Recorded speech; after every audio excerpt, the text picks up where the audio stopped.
Okay, I think we can jump right in. Good afternoon, everybody. My name is John Bauer. I am the head of the middle school at the River School in Weston, Massachusetts. Thank you so much for joining us this afternoon. I'm joined this afternoon by Melissa Dolan, who's a middle school humanities teacher, as well as the director of the middle school curriculum.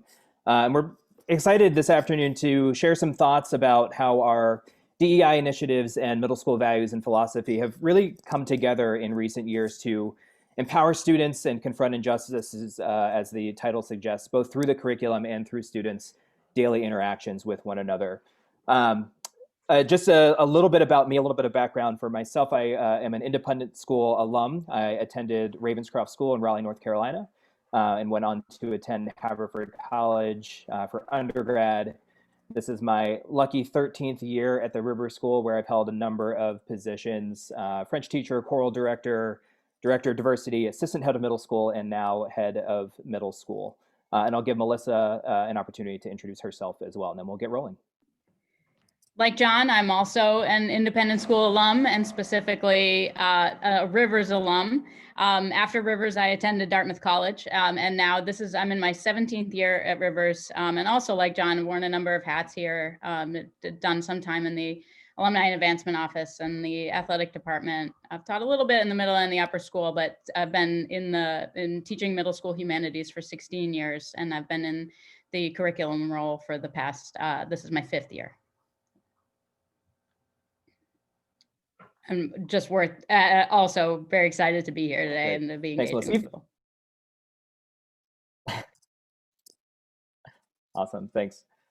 So we've really broken today's workshop into 4 sections.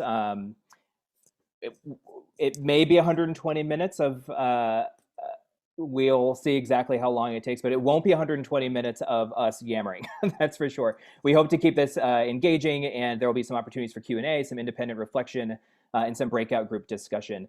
I'm fully aware that this particular workshop is happening during lunch hours. So by all means, if you need to take a bite of your lunch, do what you need to do to practice self-care over the time that we are together. So the first part of our workshop, I'm going to talk a little bit about how we created a solid foundation from which we've been working to build our school's commitment to DEI, and talk a little bit about how that commitment has grown over the course of the last 6 to 7 years. And then we'll transition to talk created spaces for this work to happen, both from students, student to student, student adult to adult. Short break at 1 o'clock, and then Melissa will guide you through an activity that will give you a sense of what this work looks like in her 8th grade humanities, with an opportunity for you all to bring elements of this school community.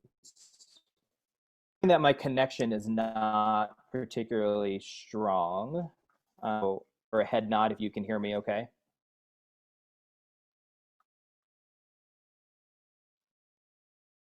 All right. We'll be okay.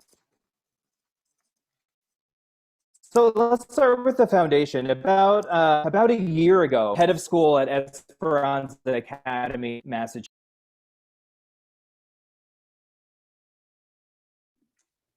Did we lose him?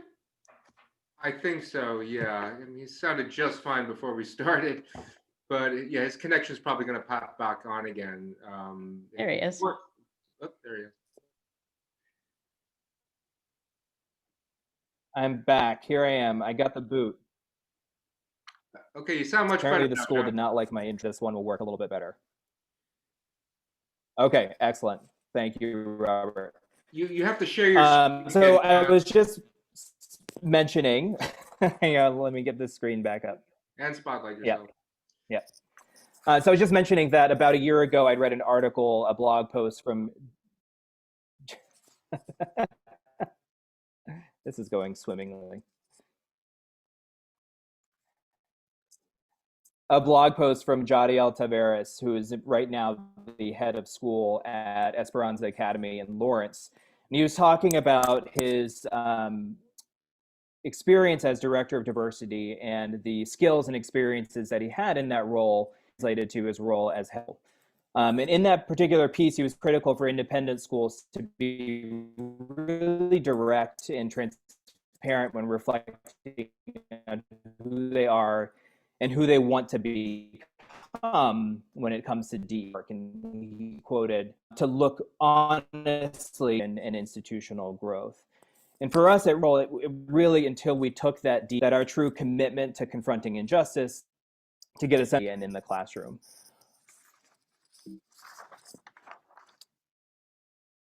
So back in 2009, when I first took on the role of Director of Diversity, it was very much, as many of you may be familiar with, Rosetta Lee, who was a leading EI work that we were doing, which was very much focused on numbers. It was focused on community building. It was focused on who was within our community, and not as much on the equity or inclusion pieces. It was less than a quarter-time position for me. I was an office of one. And as is the case for many DEI practitioners who were just creating the role, it felt very much like an uphill battle. After a few years in that particular role, I had a light bulb moment run by NIS. And I had this realization that perhaps what was holding me back and holding us back from engaging as deeply in the work as we could have was this disconnect between what our DEI mission was that we had decided on as a committee and as a group of committed faculty to the work, and then where our school was and what our school's mission was. So it became clear that we really needed to tie the two together. So this is one of the resources that I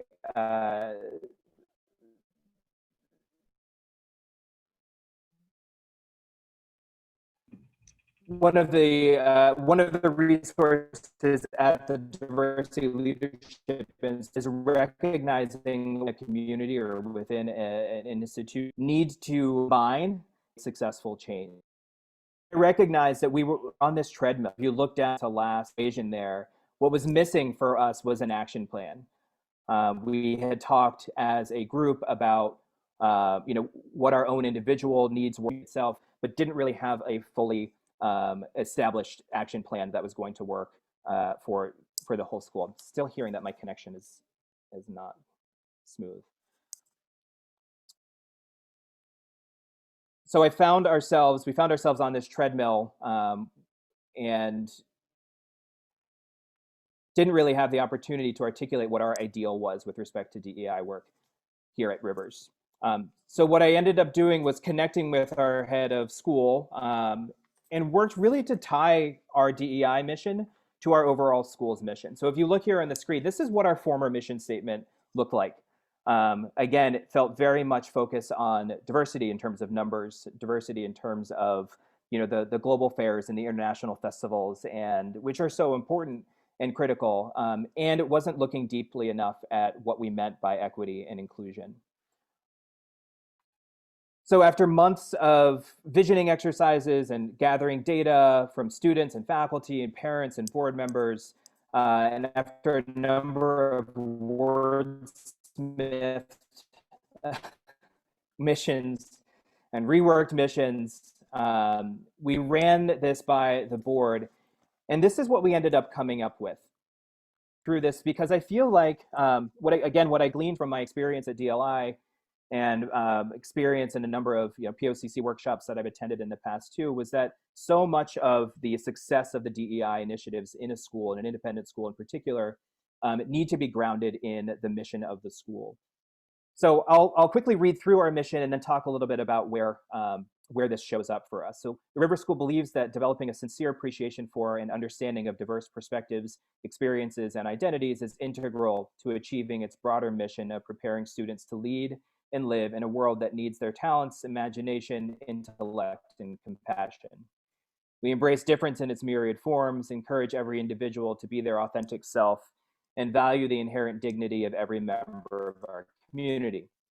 As we confront issues of injustice, prejudice, and bigotry in the world around us, we challenge all members of our community to engage in courageous conversations that require us to speak across difference of experiences and opinions, to examine our individual and collective privilege, to ask hard questions, and to seek solutions to complex global issues. So when you look at this and you compare it to what we had before, which was I think a fine mission, there's action associated with this particular mission. So I'll quickly talk through a couple of pieces of it. First and foremost, it was critical for us as a committee to tie our mission to the overall mission of the school. What better way to do that than by quoting the actual mission of the school within the DEI mission statement? So to articulate in that very first sentence, this is work that needs to prepare students to lead and live in a world that needs their talents, imagination, intellect, and compassion. I think a lot of independent schools are met with pushback with DEI initiatives, and this was an opportunity for us to tie it to our overall mission. Secondly, we're focusing on this language of diversity and inclusion, but making it a little bit more definitive, right? So embracing, we will, not we're striving to, but we will. We embrace difference in its myriad forms, encourage every individual to be their authentic self, and value the inherent dignity of every member of our community. We can always bring conversations back to this mission as a guiding resource for us. As we confront issues of injustice, prejudice, and bigotry in the world around us, this was a piece of our mission that was very us. In terms of curriculum work was going to DEI was going to show up each and every one of our core ways in which our students were interacting with that core. We challenge all members of our community to engage in courageous conversations that require us to speak across difference of experience. It was also clear in this work that we needed to ensure that we had a common language. To have been actively involved in the DEI work or had been actively involved in the missions or professional development opportunities that we'd engaged in, that establishing community norms was critical.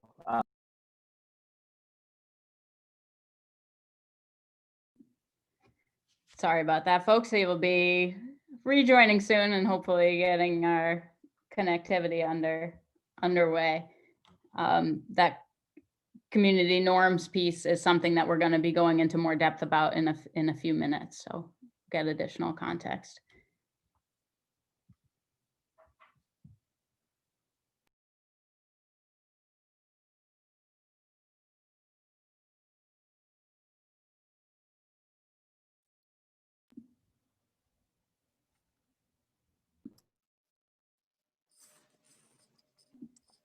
Try this a third time. Hope I don't get kicked off yet again. I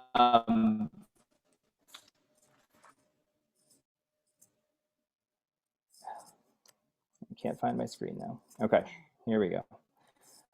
All right.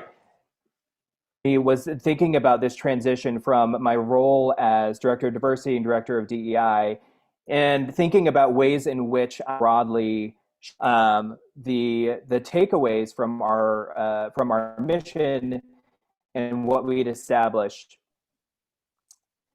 We're not seeing. And it became increasingly important that the role of DE just about the creation of a mission wasn't just about if those faculty members who were committed.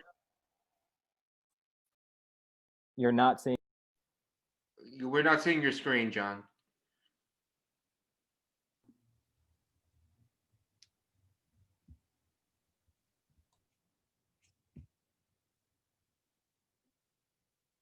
I'm wondering too if I can share the screen from my end and he can.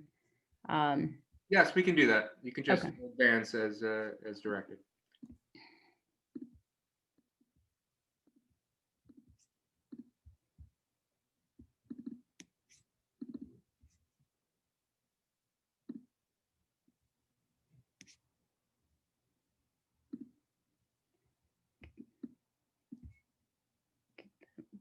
give him a little bit of time to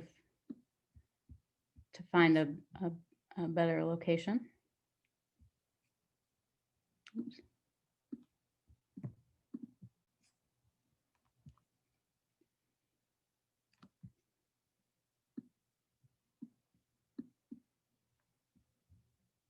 Folks see the full screen okay? Great.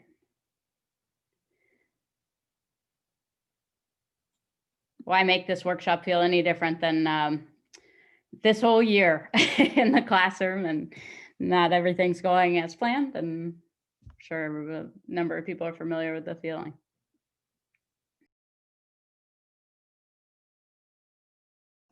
You're doing great. Thank you all for being here. This is great. It's nice to see a group. I hope that you've had a chance to go to a number of the sessions, and that there's already been some takeaways for people.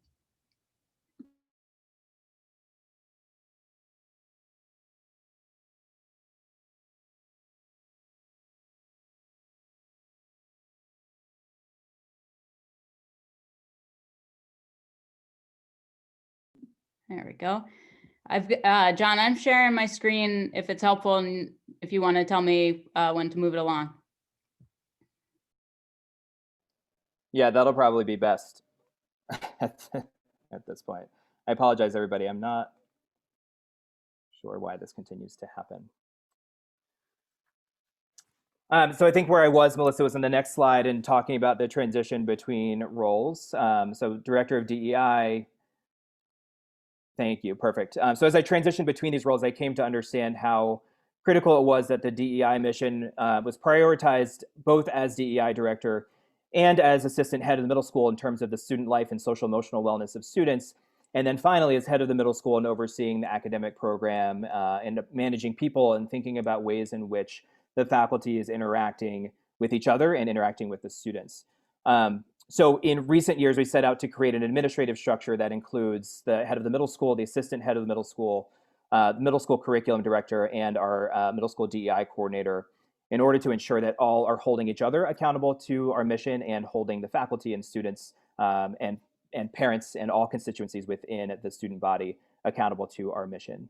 I'm going to turn it over to Melissa to talk a little bit about the ways in which our curriculum work weaves into the last 6 or 7 years. Great, thanks so much, John. So a little bit about the curriculum piece and how it intersects with our work with the DEI mission and the revamping of the DEI mission. In 2017, our school, Rivers is a grade 6 to 12 day school outside of Boston, and we have about 500 students, about 125 of which, or 130 of which, are in the middle school. And our school decided we partnered with an education consultant, Sarah Wicht, who her specialty is equity and anti-bias education. She also was a co-author of the Teaching Tolerance Anti-Bias Framework, which if you're not familiar with the framework, they describe as a roadmap for anti-bias education at every grade level. And the standards are designed to address prejudice reduction in the community, as well as opportunities for individual and collective action. And we were drawn to the Teaching Tolerance Framework in part because they outline understandings by developmental level, K to 2, grades 3 to 5, grades 6 to 8, grades 9 to 12. This was important to us both in thinking about the progression and development of shared language and understandings from our grades 6 to 12, and specifically because we appreciated the design resources geared towards middle school students, as opposed to having to see what's out there for high school students and adapt it for middle school age, or same with elementary to middle. So we appreciated that lens. So Sarah Wicht spent 2 days on campus in the spring of 2017. She met with our academic leadership team to get us familiarized, or to familiarize us with the design and the potential uses of the framework. She met with students to get a sense of our community, and she wanted to make sure that she was bringing together her wisdom with who we were as a school. And she returned in the summer to work specifically with me as I was trying to rebuild or renovate, I suppose, my own 8th grade humanities curriculum, which I'll talk about in a little bit. And the idea was that she could support me in that work as I got much more comfortable with the framework, and then I could then bring it in more depth to our faculty over the longer term. And certainly, these are, the anti-bias framework is in the language of standards, and we, in at least in our school community, we don't really talk in the language of standards necessarily. And so there are pieces of this where there's a fair amount of work to say, okay, how do we take this and adapt it to what we're doing here in our school and in the language that our educators and students that's familiar to them. And so a lot of this is about how we use it as a guide and adapt it to where we are. So after that initial introduction with the consultant, we dedicated some faculty retreat time over the course of time. We had teachers do some course level curriculum analysis through the lens of the 4 domains here. So as I mentioned, the first 2 domains, identity and diversity, are aimed towards supporting kids in reducing prejudice, building understanding of identity and diversity. And then the bottom 2 domains, justice and action, are focused on, identifying what is justice and then how to take action to support, to move justice forward, essentially. And so we took that and put it on a course level analysis to say, what do you have, what's already in your course that might connect to these various categories or domains, and then where might the holes be, where can we build things? And so some of it was just surfacing what might already be there and making it more visible and more deliberately connected to the understandings. And then some of it was thinking about how we might add or do different work with our curriculum to fill in what's missing. When I did this for my 8th grade humanities curriculum, focused on which is essentially civics curriculum, I realized I had a lot of material that could connect to diversity, justice, and action. And I had work to do on bringing more identity work into the classroom. And that was true for bringing that out of students, or having students, giving room for students to bring that into the classroom, and also room for my own teacher, my own identity as a teacher, and in all lenses, bringing more of myself into the classroom. So that's how we did that. So we used this as a course level framing, and then knowing that identity, the anchor, the standards build on each other, and knowing that identity moves to diversity and so forth. And so identity is really the foundation, and we wanted to make sure that we sort of captured what we were already doing, grades 6, 7, and 8, and across disciplines. Humble beginnings here on our brown paper brainstorm. But it helped us identify, to think about, helping students talk about and reflect on their own identity, who they are, who they want to be, and thinking about that at, what does that look like at grade 6? What does that look like at grade 7? What does that look like at grade 8 as they head out of our middle school? And it also identified some redundancies, things where in doing this work with teachers in other grade levels and disciplines. So, we found that I was doing an identity chart activity in humanities about a week after our art teacher was doing something very similar in art. And so identifying that, and the kids weren't verbalizing the connections. And so that was really informative for us. And so, the art teacher and I were then able to collaborate and think about ways that our work might inform each other. We built an interdisciplinary project around it, and we were sure to be more deliberate in our language to help kids seeing those connections and seeing how their work in one class and from one year to the next is building on each other. And from that work, again, came a number of opportunities for interdisciplinary collaboration.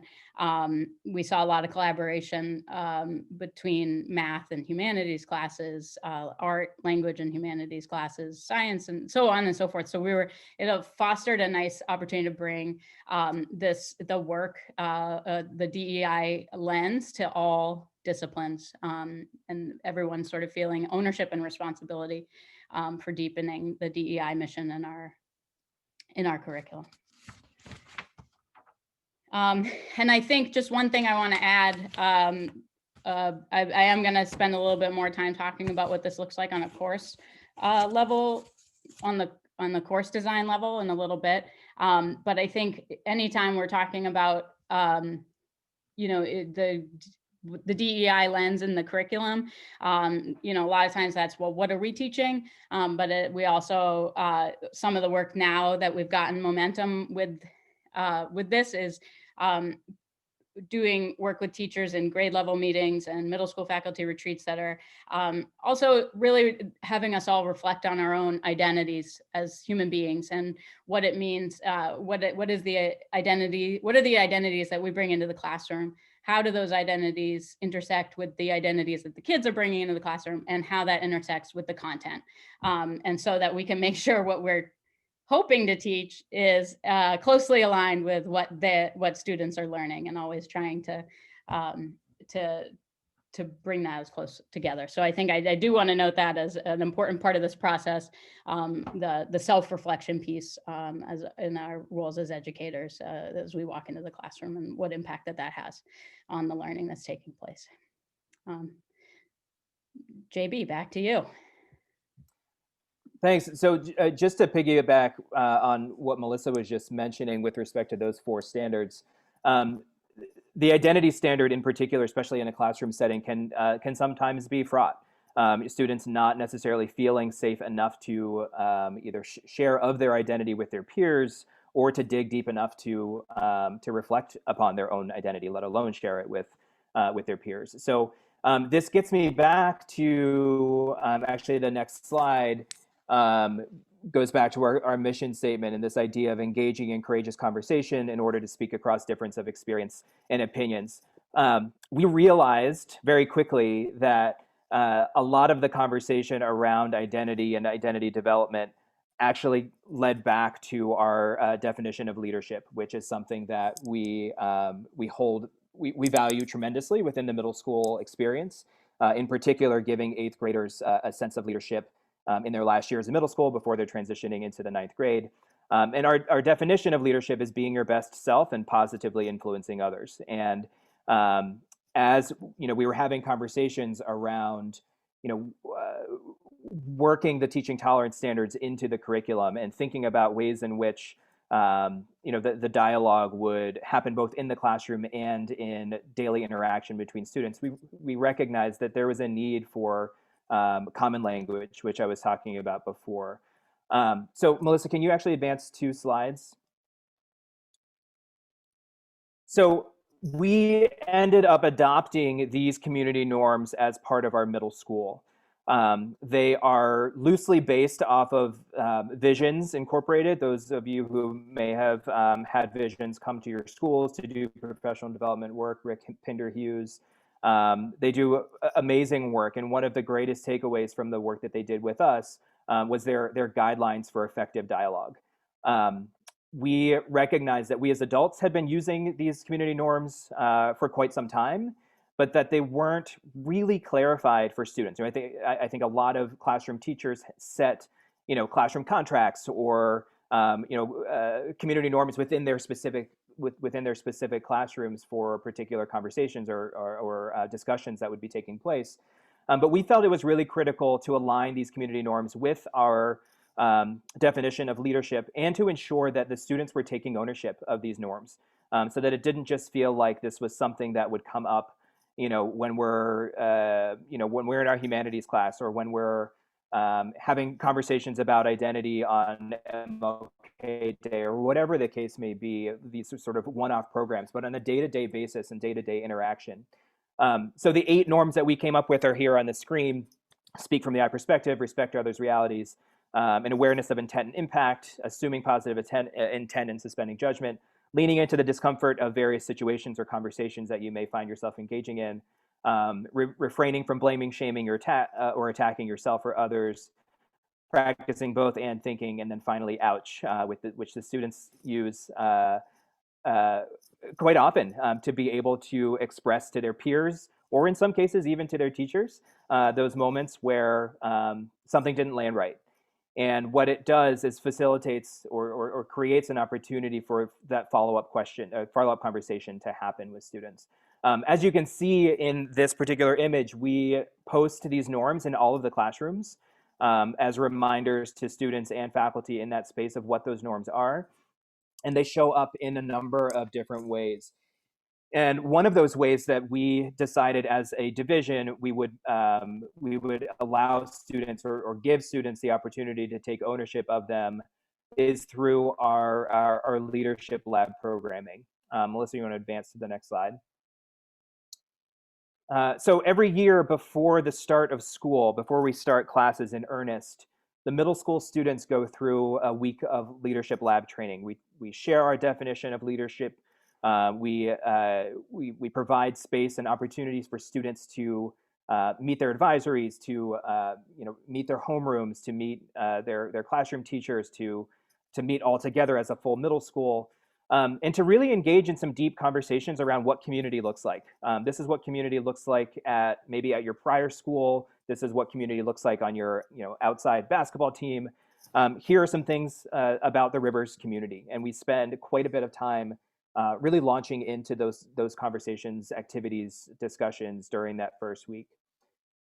One of the elements of Leadership Lab that I absolutely love and I'm holding on to for dear life is the opportunity that we give the 8th graders to share and explain our community norms with the rest of the community. So prior to Leadership Lab, the 8th graders meet for orientation. And during that orientation, they recall from years past when they had 8th graders present them to them, they recall what those norms are. Think about ways in which those norms have been implemented, whether that is in a conversation about where you're sitting at lunch, or a conversation about the book that you're reading in Humanities, or whatever the case may be. And we give the 8th graders the space to create some skits, which we all know middle schoolers love to do. They love the role playing and putting themselves in some funny situations. And through those skits, they're teaching the 7th and 6th graders what the norms are. What you see on the screen now is really the lesson plan for what those 8th graders will create during their orientation and what they'll implement during Leadership Lab. So we split all of the 8th graders up into groups, and they're partnered with 6th and 7th graders all together. And the first part of the presentation, why are community norms important? And through this process, the 8th graders are actually practicing some of the norms without them even realizing it. They're putting themselves in other people's shoes. They're respecting the realities of what it feels like to be a teacher and standing in front of your peers. They then introduce each of the norms in more detail through the skits that they had planned ahead of time. And that work requires the 6th and 7th graders to reflect on exactly what it is they're seeing, and to understand how those norms are playing out within the various skits and scenarios that the 8th graders have created. At the end of their session, they have the 6th and 7th graders practice using those norms by encouraging them to create their own skits. And those are always really fun for the students to watch. So I think particularly in middle school, there can be a sort of stigma attached to, I remember when I was in middle school, it was NJZ, right? The no joke zone, where you weren't allowed to tell jokes for fear of ways in which it would come across wrong to somebody else. And I think that there sometimes can be these stigmas that are attached to those sayings or what have you. What I've found with these community norms in our middle school is that the students take them really seriously.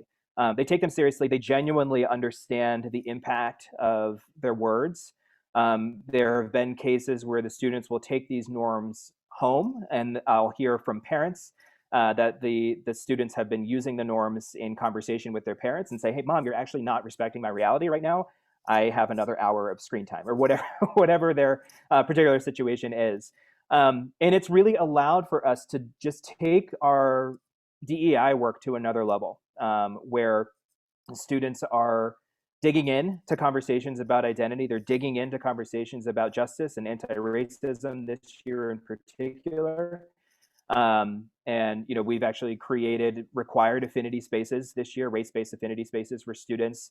And before all of those meetings, we reiterate what the norms are. Students are able to re-articulate what those norms are, and they're using them on a regular basis.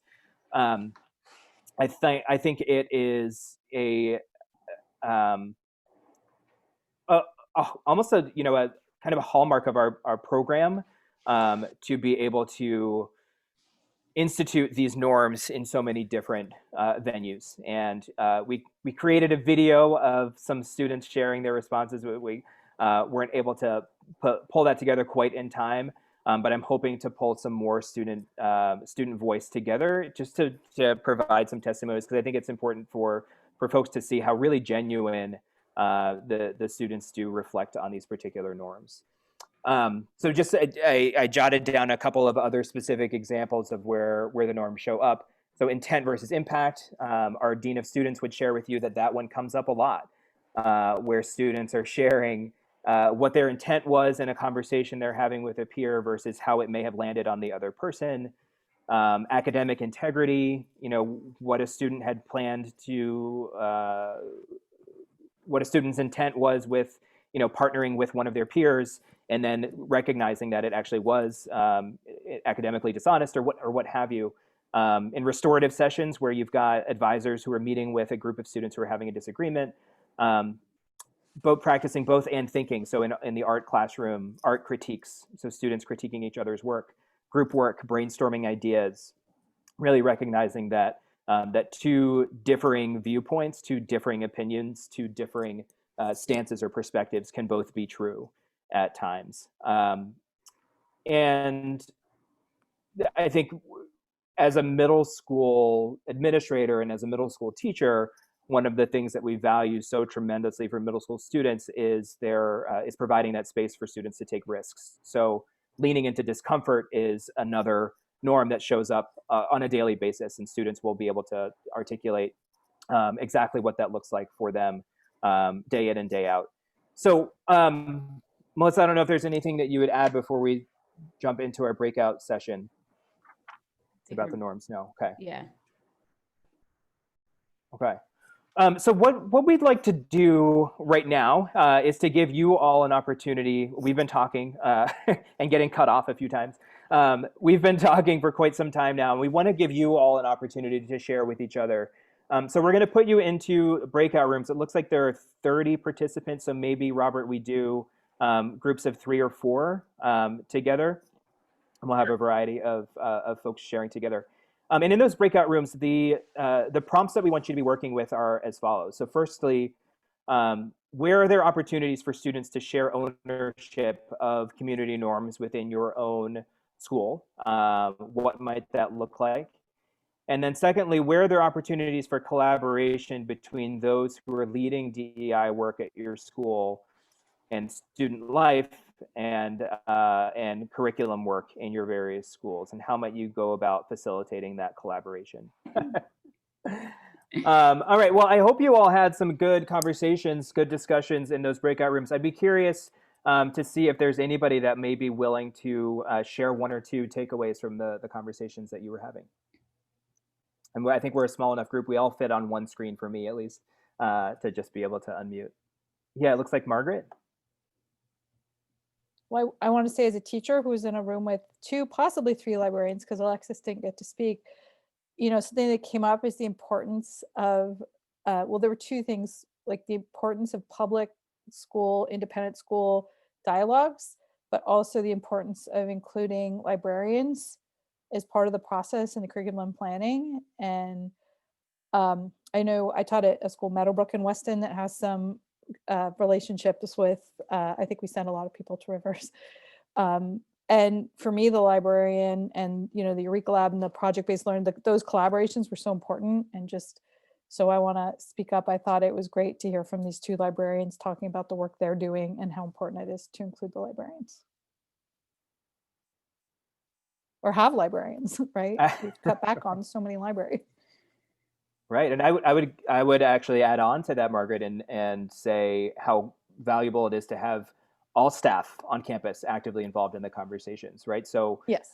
you know, we've been very intentional recently in including our, you know, development staff and admissions staff in the DEI training, and it's so important that we're all on the same page in terms of common language and common understanding of who we are as a community. One of the things that the group that I happened to pop in on was talking about was with respect to norms, it's shared values for the entirety of the community. That's what's at the heart of having those norms for all. I don't want to dominate this space. I want to open to anybody else that may want to share.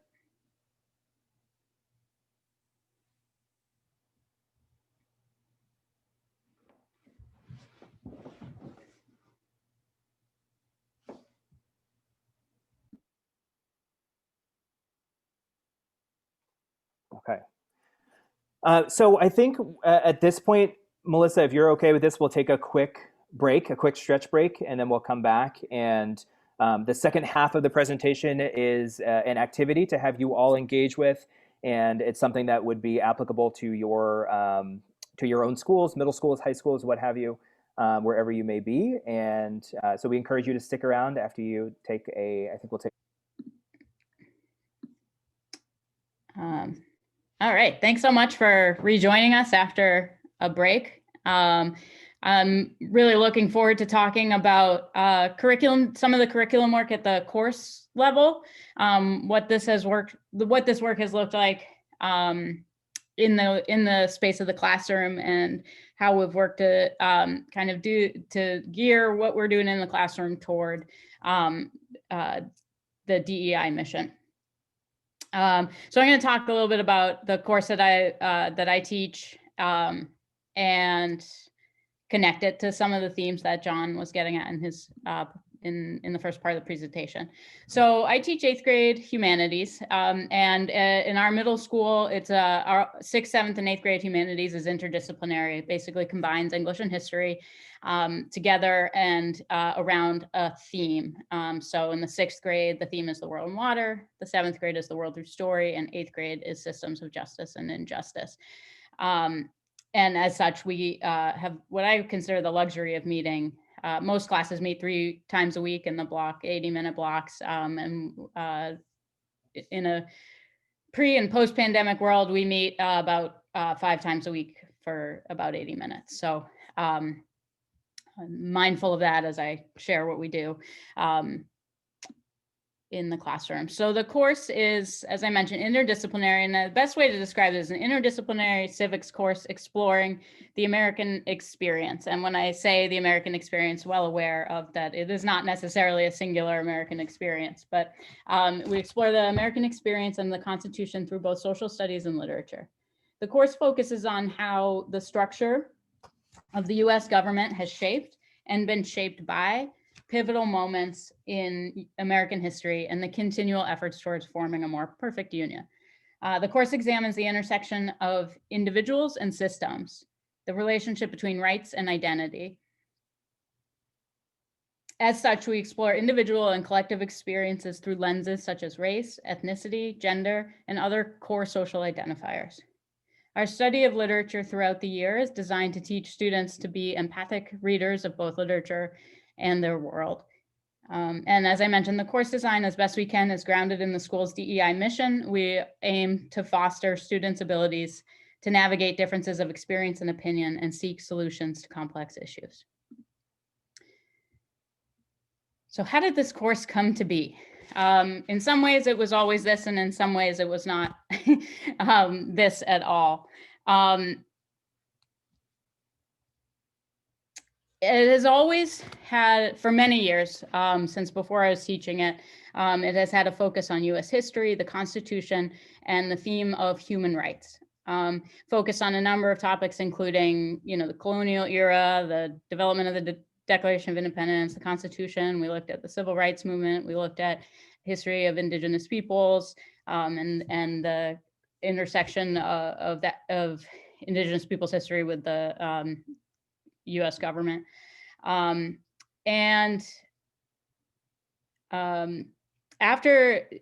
the killing of Michael Brown in Ferguson, Missouri in 2014, I really started to think differently about the class. Really, as many people probably experienced, I was really wrestling with sort of two main issues, two main things that I was seeing in the classroom.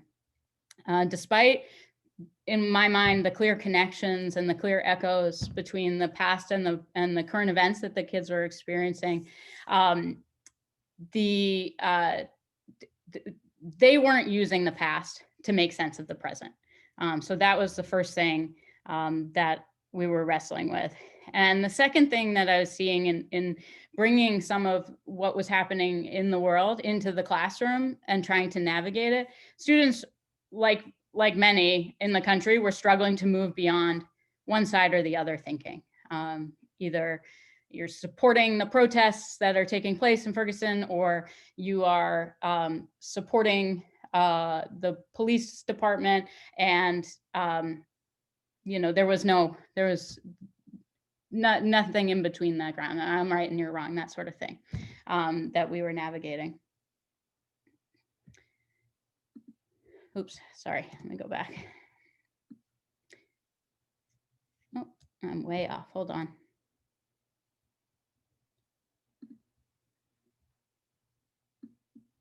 I was getting jealous, John, of my, I want to have my own technical speed bumps. Welcome. Yeah. Welcome to my world. Let's see.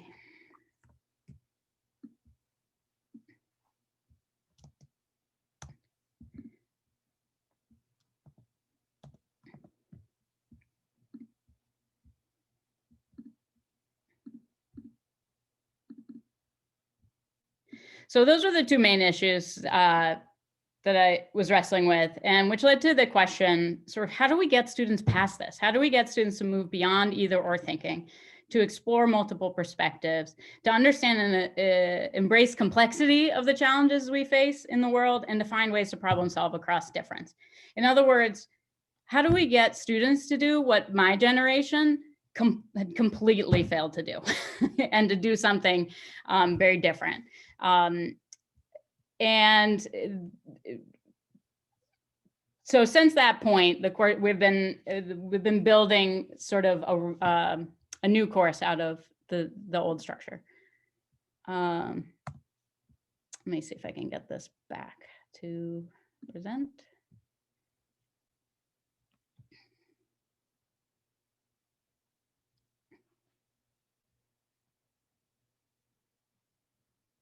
So the first layers of that, the first two layers essentially were, as we've talked about already, and that was weaving in the teaching tolerance framework and language, and the community norms. And so I do want to just name just sort of a very quick sort of way of thinking of how this looked in the classroom. One of the things I mentioned was, when I looked at my course, we had a lot of material that looked at historical injustices, looked at how action took place, but there wasn't a lot of student reflection on their own identity and understanding of identity based on race, gender, sexual orientation, socioeconomic status, any of those things. And nor was there much reflection or me putting words to my own identity in the classroom, and just simply putting words to my own identity. And so that was something I wanted to make sure we did more of. And an example here, as I said, looking at the identity in the the standards in the language of standards was a little tough. But one of the standards, identity standard 3, is students will recognize that people's multiple identities interact and create unique and complex individuals. So one of the most useful resources that I've found that goes along with the teaching tolerance standards is a set of essential questions that align with each of the domains. And I will share, those are shared at the end of the slideshow.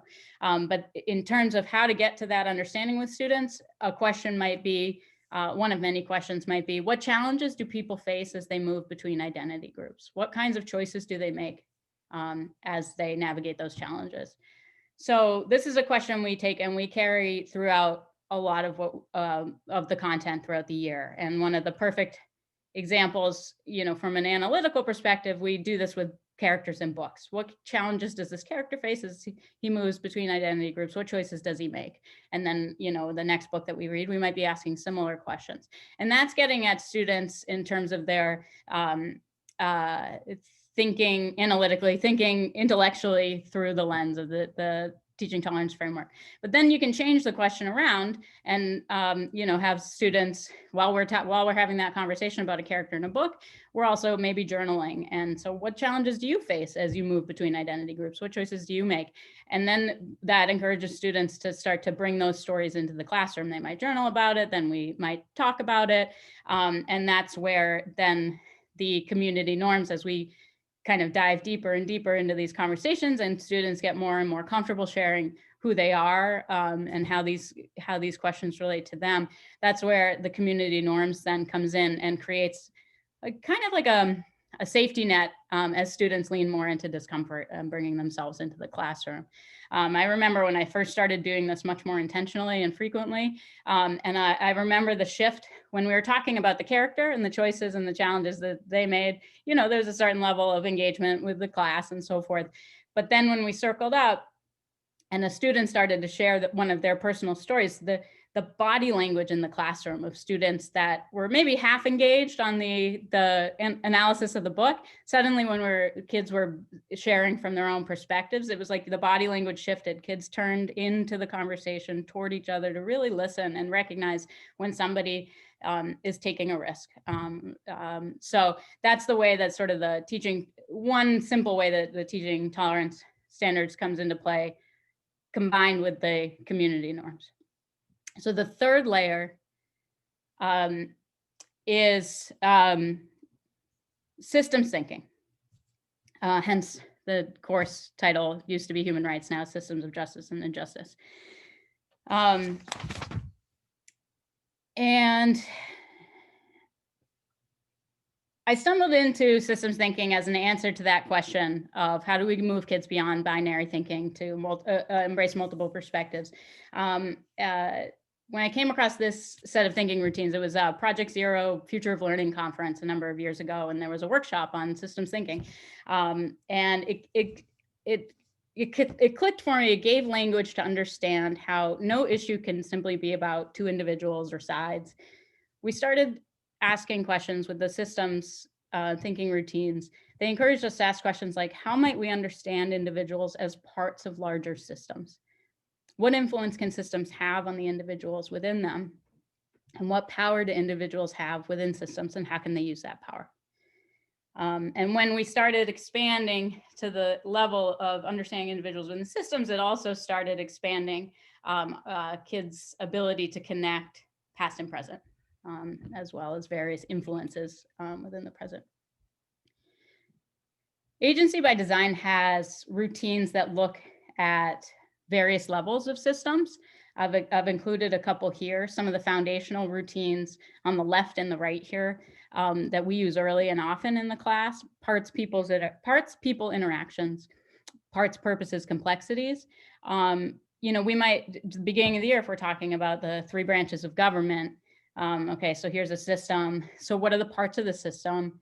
What's the purpose of each of the parts?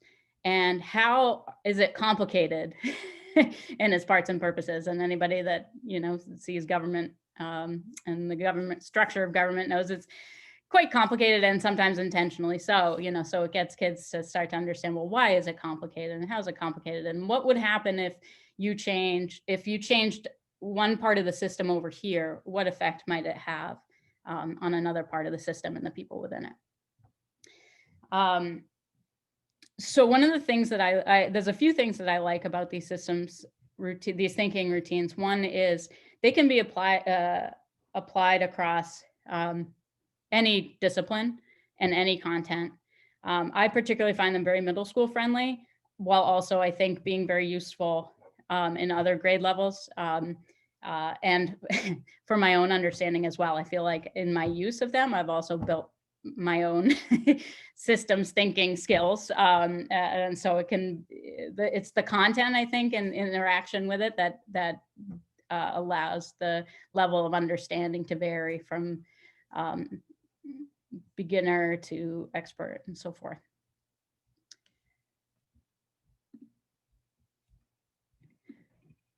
So first of all, I maybe we'll slow down for just a second here. And before we jump into the activity that we're going to do with this system thinking, I'm just wondering if there's any questions, anything I can clarify about the course, about how these pieces come together.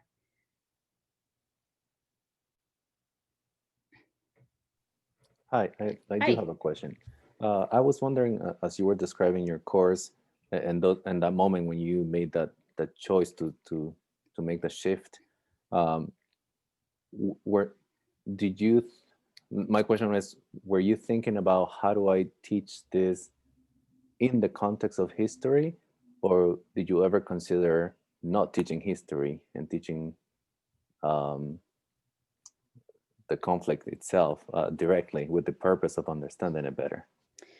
That's a great question. And it's something we're still trying to navigate in the class, is how much time do we spend in the present and how much time do we spend in the past? This year, the course has felt the most, we made a shift that I like, in that we try to start in the present with a conflict and then teach the kids what are the questions that we need to ask about the systems and about so we're kind of bouncing back and forth between past and present. And an example would be our current unit happened to be why are people arguing about Confederate statues? And we started there. We looked at the images of some of these Confederate statues and how the Black Lives Matter protests have sort of reimagined them. And kids posed a number of questions about what they needed to know or what they wanted to know more about. And now we are back in essentially the Reconstruction era this week, which turned out to be a timely thing, though. And I think that in doing this approach, our goal was to make a responsive curriculum more so than a reactive one, and make it so that whatever current event was out there, I don't know if anybody, those of you that have been teaching civics in the past 5 to 10 years, it has been, it's like 5 years ago, I'd be listening to the radio on the way to school being like, what fresh nightmare are the children going to ask me about today? And how am I going to respond? Because they're going to say, this relates to class. And so we wanted to make it so that it was a lens of both past and present, that, okay, what's happening? We can bring it in, but we don't want to be swerving, but that we are kind of managing the pace of what's coming at us in a way that kids can slow down and process. What are the questions I need to ask? What is the history I need to know? What is the present I need to know? So it's a long answer to a short question. Great. But I have a follow-up question. This is more of this school structure, I guess, or when you're deciding, collaborating with developing the curriculum with the DEI office, how much, what's the value of incorporating these standards into all the different classes or subjects versus having, let's say, a course about the language that students need to have these conversations, and about, you know, a course directly about justice and equality and inclusion versus kind of like including these standards in all the different courses that you teach at your school? I might be able to touch on that a little bit, just in recognizing that at the middle school level, we're working with 6th graders, 7th graders, and 8th graders. And each of those grade levels is going to understand this material at a very different level. So by creating a course, we would have to likely, and I think it's a great idea, we would have to likely create a 6th grade course, a 7th grade course, an 8th grade course. And the other piece of our program that's so intentional is our interdisciplinary approach, right? So if all of the teachers are actively engaging and thinking about ways in which the teaching tolerance standards show up in their particular discipline, then it's more likely that students are also going to be able to make those connections from their math class to their humanities class, and their humanities class to their art class, et cetera. And they're doing it at a developmentally appropriate age. So they're doing it at the 6th grade level. And then ideally, they're then building off of that understanding as they transition into 7th grade, 8th grade, and then up through the upper school.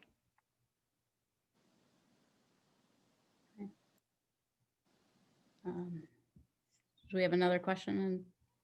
Yes, Alexis? Yeah, I have a question for you as far as with your course in particular. Do you feel like that your community norms, are they providing the ethical framework for the conversations to happen, or how do you address ethics?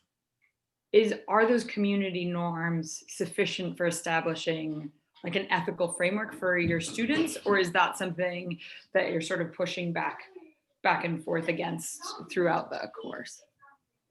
I think it does establish the basic ethical framework for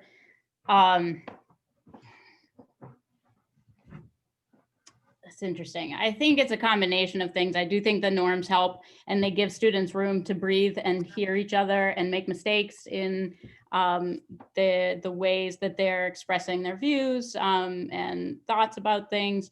I think that there are other ways too that we try to build in ethical thinking in the conversation, and I'm thinking about how we navigate the role of Thomas Jefferson and in history, and the ways in which his contributions, both positive and negative, to the sort of the legacy of the United States, and pushing, should historians pass ethical judgment, should historians make ethical judgments about the past? So we incorporate the ethical piece or the ethical lens in like a variety of ways, but I think that the community norms are the piece that says, we're gonna make mistakes. We're gonna try to, I try to make clear with the kids, sort of, here's the guardrails for what we're driven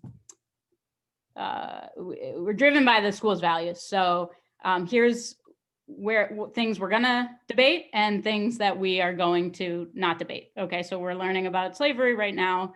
We are not going to debate whether slavery is a good thing or a bad thing. We are coming down on this, like, this is a bad thing, right? So we try to present the ethical guideposts, and then for kids to understand why, an idea or a piece of that would be not okay or out of bounds. Does that, and that we, something like the community norms, if something's out of bounds or antithetical to what we value as a community, starting the, sometimes it's going to be a conversation, just naming the ouch and working with kids through that. Does that answer your question?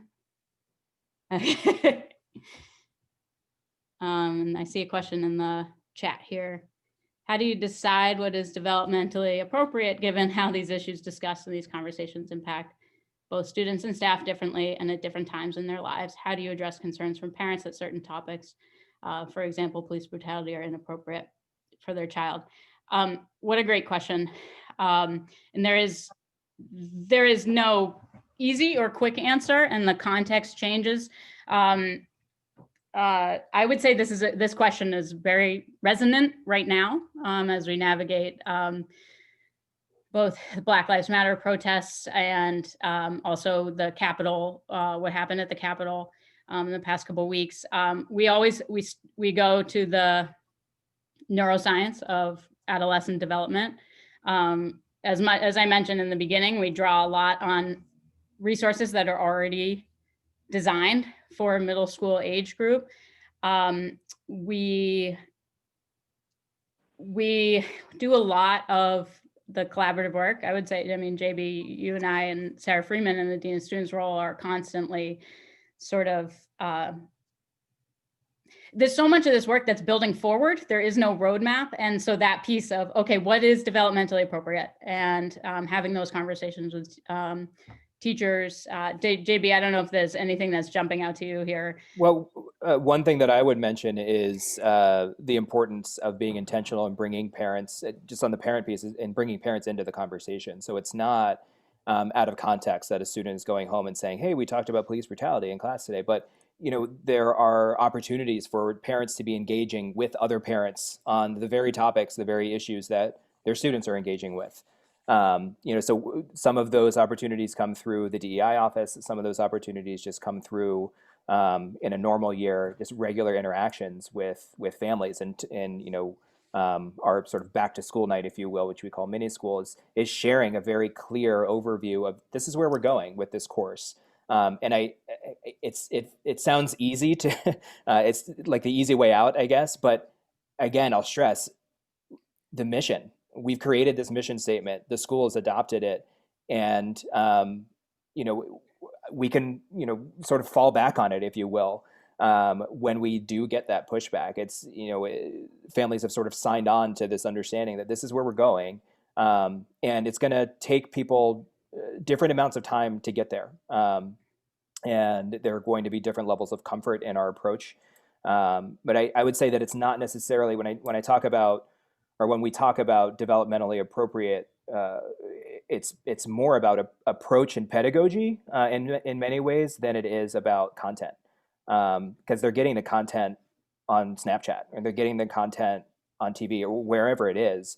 But it's how do we take that content and frame it in a way that is appropriate for a 12-year-old versus a 14-year-old, and there's a wide range there.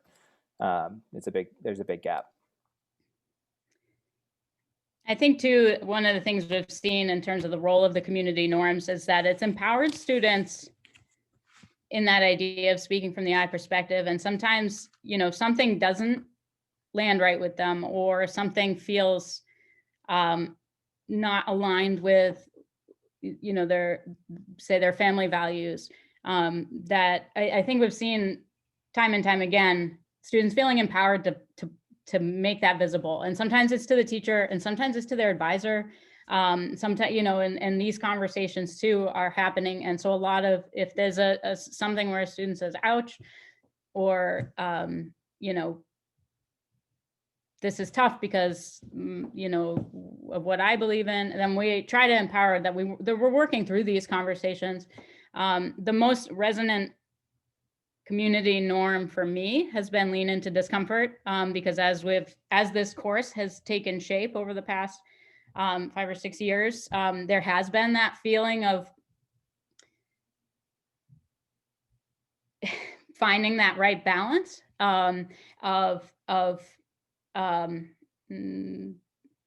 just finding the right balance, I guess. And I joked with the head of middle school at the time. I joked with her. I was describing how it was uncomfortable to start to push the conversation, so in a way in this direction, or to lean into what feels political sometimes. And I joked, I'm either going to turn this into something amazing, or I'm going to lose, I'm going to get in trouble, and I'm going to lose my job. And she said, if you're not operating there as an educator, you're not doing your job.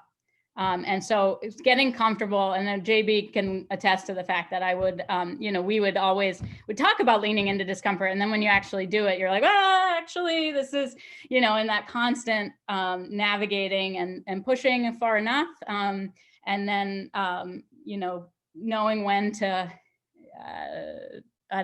step back. But the piece that I found as a teacher was that piece of when I had an aha moment that there is no neutral, and that silence, and JB shared this with the kids, echoing around Martin Luther King Day and around current events. The neutral is silence.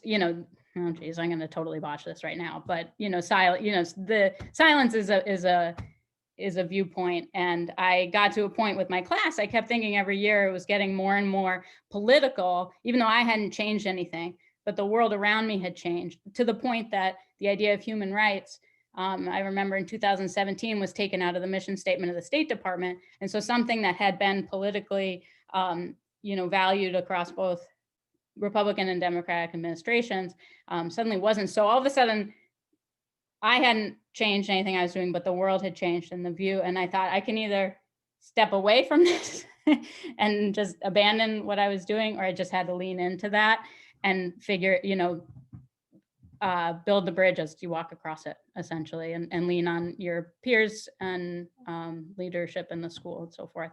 And to support the kids through that too, to move at the pace that, I think pace is a big thing for what's developmentally appropriate. Moving kids at a pace that they can absorb everything.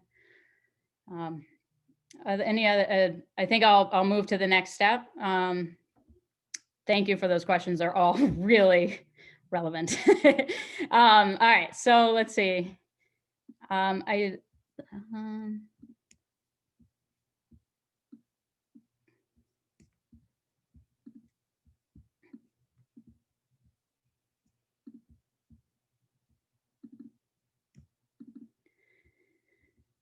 So one of the things that I've found is, oops, would help if I was in the right slideshow, just saying. I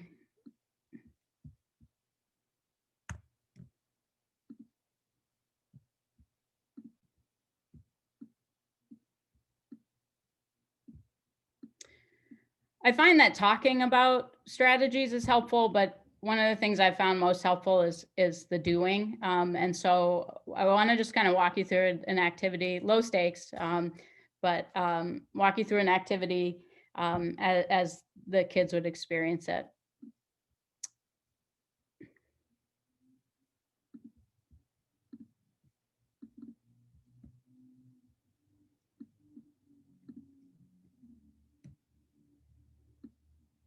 So the systems thinking routine that we're going to use is a think, feel, care. And the main purpose of it is sort of identifying multiple perspectives based on individuals' various positions within the system. And the content we're going to draw from are two texts that are often taught together in the context of the civil rights movement. Martin Luther King's Letter from a Birmingham Jail and Harper Lee's To Kill a Mockingbird, to which we actually don't teach anymore in our 8th grade curriculum. That's been part of the shift. However, I think that the activity brings to light how we move from either or thinking to more nuanced and complex perspectives. I think in the past I was teaching, these are the voices that are advocating for civil rights, and they're advocating against the group that is not for civil rights, and that, you have one side or the other. And this challenged that sort of approach. So in this activity, just to get a sense of the design, we've got the think, feel, care. I'm also being mindful of the teaching tolerance domains, this focus on action. If I did this with the kids, I might ask them these questions before we started. Who has the power to make change in society? How should progress be measured? And then we would jump into the activity.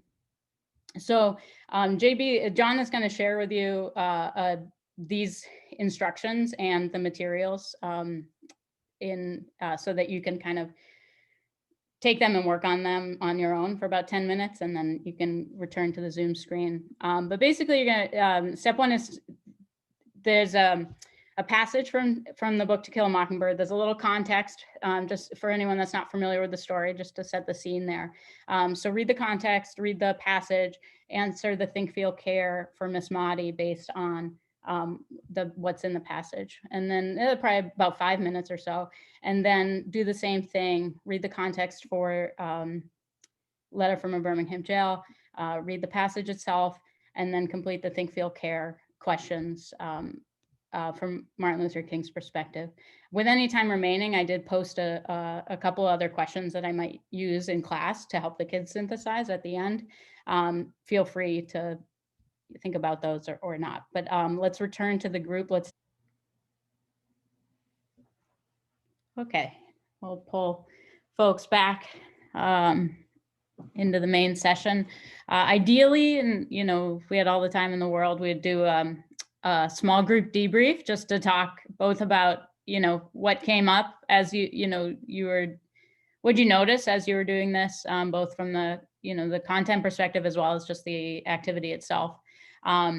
Given the time, we won't do that, but I think if we want to do that as a larger group, I'd love to hear sort of thoughts, questions that sort of emerged as you were doing the activity. I was really struck by how the concept of patience versus impatience suddenly became much more apparent to me through the way the activity was run, and what a dramatic difference that is in thinking about a system, of whether or not you can be patient in a system versus impatient in a system. Thanks. Pamela?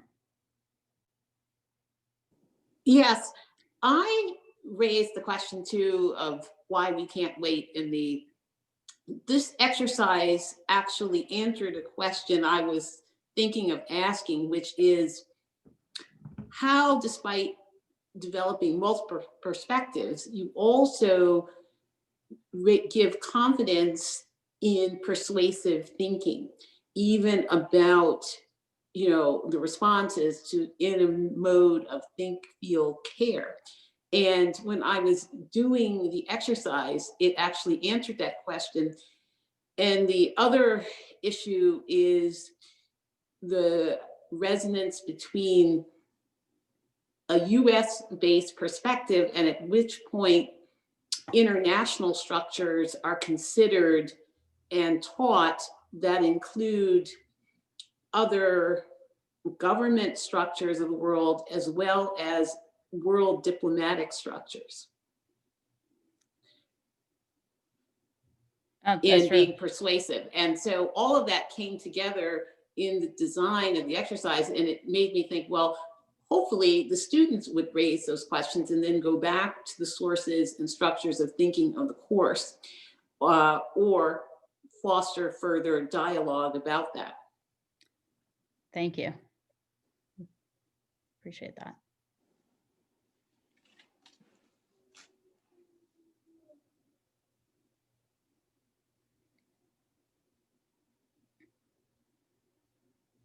All right. I think in the interest of an opportunity to wrap up, I found for me, and Danielle, a little bit of what you were getting at, this was eye-opening for me when I don't even know why I paired these, like, I don't know why it occurred to me to pair them together, but it completely changed my thinking about the messages that I was sending about the content, and recognizing how many layers exist that have room to emerge, and that we can go even from when we talk about one side of an issue, when we can go to those multiple perspectives. If you want to get even add another, when we do, we also sometimes use a quote from Ta-Nehisi Coates to add a third sort of lens around how change happens, the pace of change, and so forth. But anyway, so we use the think, feel, care, I think is probably our go-to, is our most used to draw out really all sorts of lenses and personalizing. If you spend most of the time in the systems level of systems and the parts and the purposes, you can lose sight of the personal and the individual. And so this is the Think, Feel, Care has been the most helpful in getting at the human lens of things. And I am going to note, I see a question that someone has noted in the chat that I will respond to after the session. So on that, I think with the last few minutes, thank you all for sticking with us and throughout the session, and would love to open it up. JB, I don't know if in terms of kind of questions for the big picture, what resonates, jump in there. Yeah, I mean, that was going to be sort of the reflection question we wanted to end up on with the whole group, is what resonated from this particular session. Are there specific tangible takeaways that you may be able to apply in your various schools? We'll just keep that open for conversation. Mm-hmm.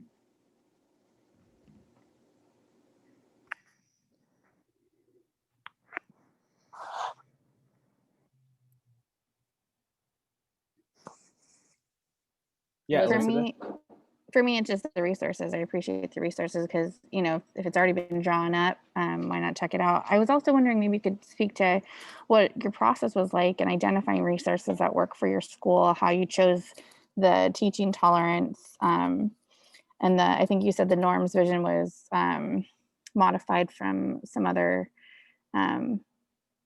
piece. So I was wondering how you chose those, and then the process of kind of like deciding what values or who wrote this and how do we know it works, that kind of thing. Yeah, so I can tackle the visions piece. So when I was in the role of director of DEI, it was very clear that we we wanted to have some full community engagement in getting to understand who we were as a community and what direction we needed to go. And so connecting and networking with other folks who are in that position. Just by show of hands, how many of you are in that role of director of DEI or otherwise? None of you. I'm hoping to get into it. That's why I'm asking. Except Jen. I mean, I find, connecting with others who are in that particular role. I saw Jen raise her hand. She and I have worked together for a long time now. And sharing resources among those folks who are in that role. And I would also say finding your allies on campus.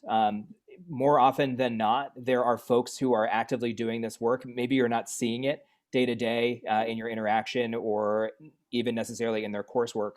But in many cases, they're activists outside of school. And they're actively involved in their towns or in school committees or what have you within their communities. And those folks, and at least in my experience, I have hung on to them for dear life in some instances, and has been an incredibly valuable conversation and just folks with whom you can bounce ideas off of. Melissa, I don't know if you want to talk. Sorry, and one of the point of my response. One of the resources that was provided to me by somebody at one of the POCC conferences was Visions Inc. So I did some research into what they would provide, and they came and they did a day-long workshops with the faculty first, and then we did more work with the entire community. Cool. In terms of the curriculum materials, I think, first you say what's out there. And, I think there was, a number of reputable organizations, Teaching Tolerance, Facing History, ADL. And I think for us, one of the deciding factors was the ability, and all of which we still use. We don't box out every other resource, but try to, like I said, combine them. But the driving factor, I think, for the school around teaching tolerance was that that grade level progression and a ability to sort of say, this is what we're aiming for at each grade level and what the next grade level could expect. It sort of facilitated that work instead of adding an additional layer.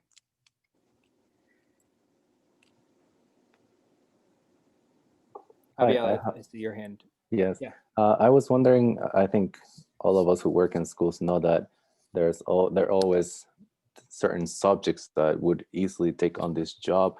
Oh, easier, I should say, not easily. But there are always challenges to get people who teach other subjects that are more content heavy or content based. What was your experience doing this work, developing curriculum with those other subjects? I think I think so. Our middle school and its relation to the larger 6 to 12 school. I think our middle school philosophy. We're in no grades of record philosophy, and we take the approach of content as the vehicle for skills. For the skills, of course, there are language, math that they do have more content coverage expectations. But I think the interdisciplinary collaboration is key, and the ability and the time for teachers to say, this is where I think it could fit, instead of you need to fit this into your class. But for teachers, and I think we do have a teaching faculty in the middle school who's like, wants to do the work and wants to collaborate. That's just and wants to do interdisciplinary work. But one of the things that emerged in an 8th grade math class was, a teacher talking about, she was puzzling around. She says, exponential functions, I need to teach it. The kids find it really boring. I don't have a real world, whatever. And for some reason, our office space is mixed grade level and discipline, which is awesome. It's this tight little space that nobody would ever say they would love to work in, but once you're in it, it's amazing.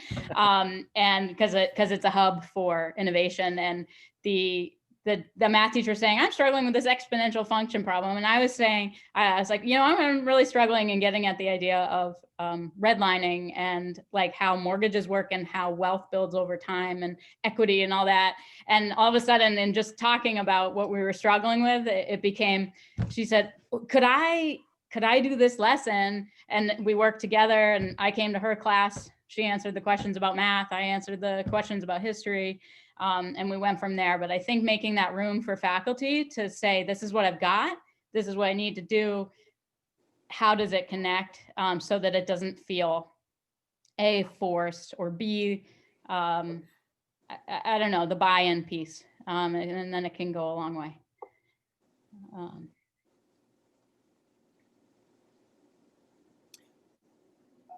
I want to be mindful of the time and express my gratitude just on behalf of Melissa. Thank you all so much for joining us this afternoon.